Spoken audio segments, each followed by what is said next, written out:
Bonjour les astronomes, bonjour les gastronomes. Pour une fois, on va faire un petit travail un petit peu différent. Ce que je voudrais vous montrer, c'est ce qu'on appelle les comètes chocolat. Enfin, ce que moi j'appelle les comètes chocolat. Alors, les comètes chocolat, c'est quoi? On va parler des Hershey Kiss.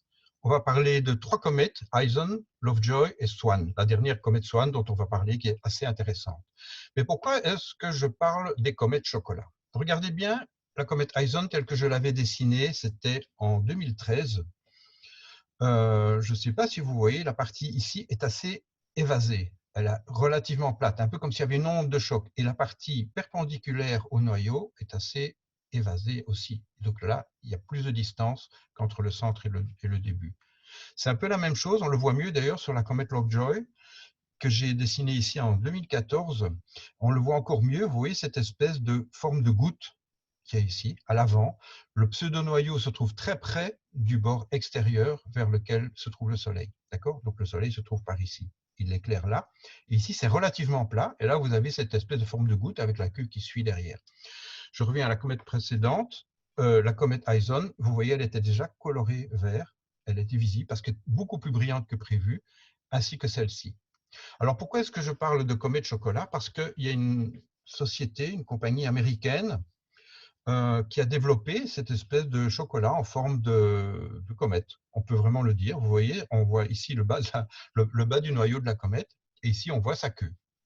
Alors ça, c'est évidemment aux États-Unis. Il faut se dire aussi que ce genre de choses, on peut également le voir chez nous.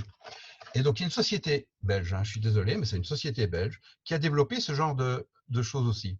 Et grâce à mon copain Hubert qui m'a envoyé ça comme cadeau, je peux vous montrer maintenant, pour une des premières fois, c'est assez récent, ce genre de forme de comète. Et vous voyez, ça ressemble vraiment au pseudo-noyau et à la coma de la comète avec un petit début de queue au-dessus. Donc ça, c'est assez étonnant, quoi, de voir que ça existe également dans le monde culinaire. Là, on est plutôt dans la gastronomie plutôt que dans l'astronomie.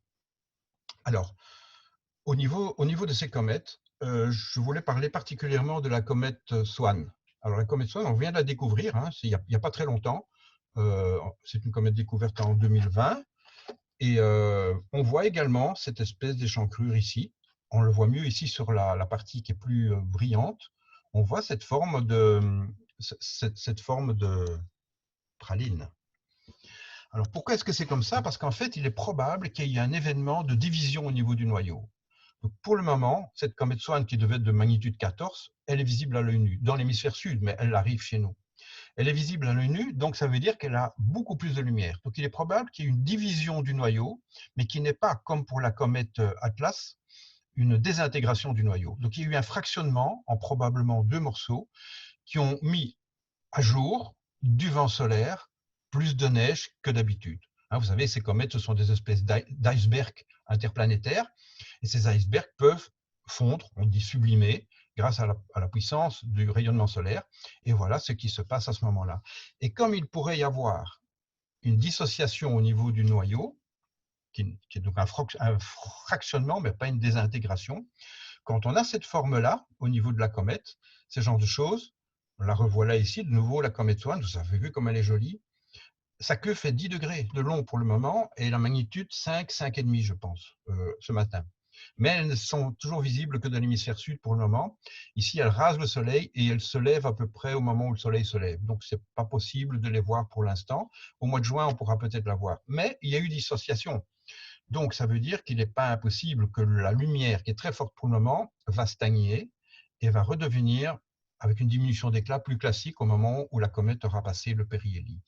Voici une autre photo qui a été prise, donc ça, celle-ci, elle a été prise cette nuit, par Gerald Reitman, qui est assez doué pour faire des photos de comètes. Il a même fait un petit film, je ne sais pas si on va le voir ici. Et donc ce petit film, c'est un fichier GIF, non, on ne voit pas trop bouger, où on voit que, on le devine très bien ici, qu'il y a toute une série de vagues dans la queue, des vagues qui passent, qui ne sont pas linéaires. On voit qu'il y a une espèce de houle, comme si c'était à la mer. Hein. Vous avez des vagues, les unes successives, comme ça, c'est extraordinaire. Donc c'est très intéressant pour nous d'observer ce genre de comètes, parce que quand elles ont cette forme-là, il n'est pas impossible qu'on puisse voir une comète beaucoup plus active et qui probablement aussi va se terminer comme celle-ci. Vous vous rappelez la comète Atlas, on en a beaucoup parlé ici dans ces petites vidéos, la C 2019Y4. Elle a été cassée en une trentaine de morceaux. Vous voyez, il y en a 2 là, encore un là, 3, 4, 5, 6, 7, encore 3 ici, encore 3 là, il y en a devant. Et donc, ça, c'est l'ensemble du noyau qui a été complètement désintégré de cette comète. Cette photo a été faite par l'observatoire qui est en orbite, hein, qui est le télescope spatial de Hubble, qui est un des seuls observatoires professionnels qui n'est pas confiné, donc qui n'a pas été fermé à cause de notre fameux virus. C'est ça que je voulais vous dire aujourd'hui. Donc, si c'est l'heure du repas, ben, bon appétit à tous et j'espère que vous allez terminer par un bon chocolat et bon confinement à tout le monde.